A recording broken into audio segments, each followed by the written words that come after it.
warahmatullahi wabarakatuh. Perkenalkan, nama saya Deswina Rosyana. Saya dari Program Studi Pendidikan Ekonomi Koperasi IUP 2023 Universitas Negeri Semarang. Di sini saya akan menganalisis kritik program Sekolah Unggulan Garuda berdasarkan pedagogi kritis. Berdasarkan rangkuman dan isu permasalahan, pemerintah Indonesia meluncurkan program Sekolah Unggulan Garuda sebagai salah satu strategi nasional untuk meningkatkan mutu pendidikan di berbagai daerah, baik dari segi akademik maupun membentuk karakter peserta didik. Program ini dirancang untuk mendorong sekolah-sekolah yang dinilai memiliki potensi unggulan agar menjadi pusat keunggulan yang dapat menjadi rujukan nasional dalam praktik pendidikan.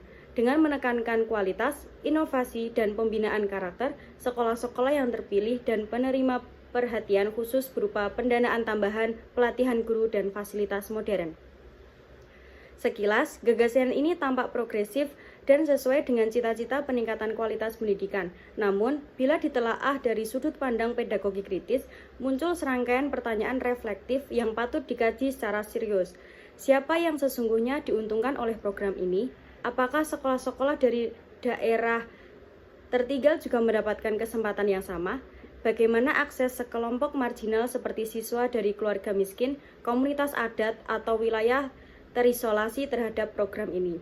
Apakah kebijakan ini benar-benar menciptakan pemerataan atau justru memperlebar jurang ketimpangan antar sekolah?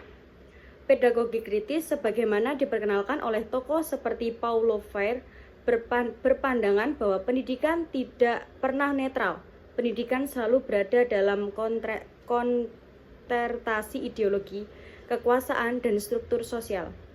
Dalam konteks ini, program Sekolah Unggulan Garuda dapat dipahami bukan hanya sebagai kebijakan teknokratis, tetapi juga sebagai bentuk manifestasi kekuasaan yang menetapkan standar keunggulan berdasarkan ukuran-ukuran tertentu yang ditentukan oleh otoritas pusat.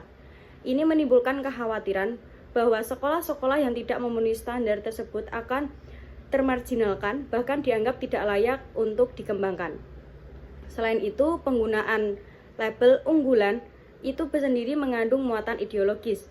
Ia secara tidak langsung membangun hierarki sekolah yang berpotensi menstigma sekolah lain sebagai biasa atau bahkan tidak layak, yang berujung pada stratifikasi pendidikan.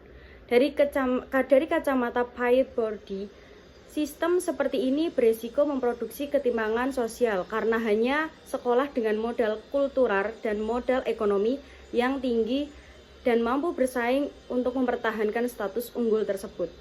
Maka daripada menciptakan transformasi pendidikan secara menyeluruh, program ini bisa menjadi mekanisme pelanggeng status quo. Di sini, pedagogi kritis juga mempertanyakan partisipasi masyarakat dalam perumusan dan pelaksanaan program. Apakah program ini terbuka terhadap aspirasi dari akar rumput guru, siswa, dan orang tua atau semata-mata dirancang oleh elit birokrat pendidikan di pusat kekuasaan? Jika prosesnya tidak demokratis, maka program ini berisiko besar kehilangan relevansi kontekstual di lapangan. Oleh karena itu, untuk memahami program Sekolah Unggulan Garuda secara utuh, kita tidak bisa hanya bergantung pada retorika kebijakan yang dikemas secara menarik.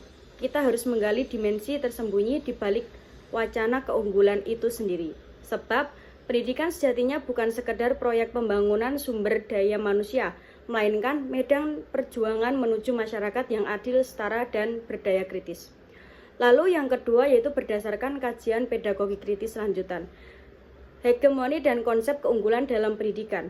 Dalam perspektif Antonio Gramsci, konsep hegemoni menjelaskan bagaimana kelompok dominan mempertahankan kekuasaan yang tidak hanya melalui kekuatan koersif tetapi juga melalui konteks yang dibangun melalui institusi seperti pendidikan.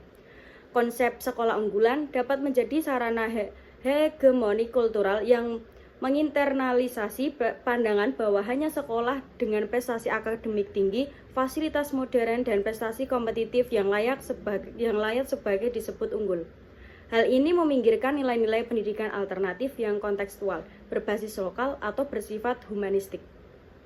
Alih-alih mendorong pendekatan pendidikan, program ini justru beresiko menyelenggarakan cara pandang bahwa satu jenis sekolah adalah ideal dan harus dijadikan tolak ukur semua. Inilah bentuk dominan simbolik yang harus yang halus namun efektif dalam menanamkan pandangan tunggal tentang kualitas pendidikan. Lalu yang kelima yaitu dekontekstualisasi dan ancaman terhadap kearifan lokal, dan di mana dalam pelaksanaannya program Sekolah Unggulan Garuda cenderung mengusung standar nasional atau global tanpa mempertimbangkan konteks lokal. Pendekatan seperti ini seringkali mengabaikan kearifan lokal, potensi komunitas, dan nilai-nilai budaya setempat yang bisa menjadi fondasi kuat dalam pendidikan. Pedagogi kritis mendorong praktik pendidikan yang kontekstual, partisipatif, dan relevan dengan realitas sosial murid.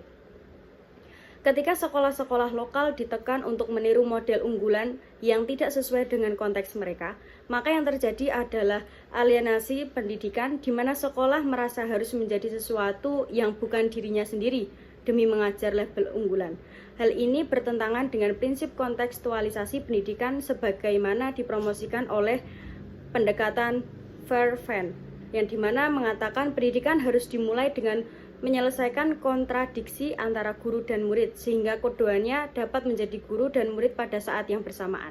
Kesimpulan dari penjelasan yang saya sebutkan tadi yaitu yang pertama, program Sekolah Unggulan Garuda harus dilihat lebih dari sekadar inovasi teknokratis dalam sistem pendidikan. Melalui lensa pedagogi kritis, program ini menyimpan potensi untuk melanggengkan ketimpangan jika tidak dilaksanakan secara adil dan demokratis.